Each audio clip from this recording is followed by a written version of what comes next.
Well, it was wide open. Same play though? Well, same play, different set, you know. We were just mixing the sets up, but we knew we were going to get that post at times. But, you know, defenses are going to mix it up. They're not going to give you that post a lot. And so when they give it to you and you have the play call for it, then you need to execute it, you know. No, I mean, we ran it many times tonight. And there were times when it was there and times when it wasn't. When it didn't, you got to go through your progression and go to other places. But there were times we ran it and it was there, and then we didn't execute. Some of the mistakes were mental mistakes, obviously. Guys running together, guys running wrong routes, things like that.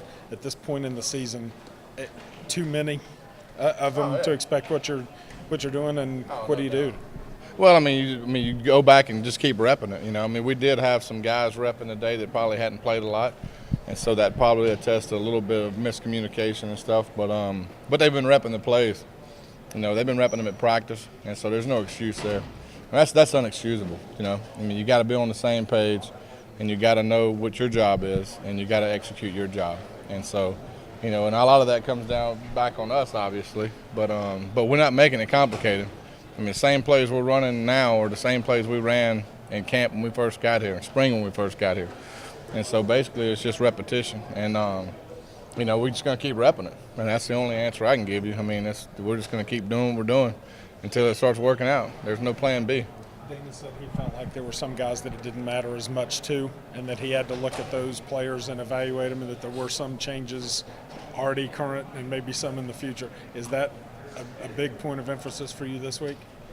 You'd like to play with guys that want to play, you know, and that want to play for their teammates, you know, not just for themselves. And so we got to get to that point where we just have guys out there that just love to play football because this is an opportunity to play football, and not just because of, you know, I got to do something on my own. You know, I mean, it's got to be a team pull together, team effort deal. And until we get 11 guys on both sides of the ball playing for each other, then we're not going to be successful. That's just the bottom line.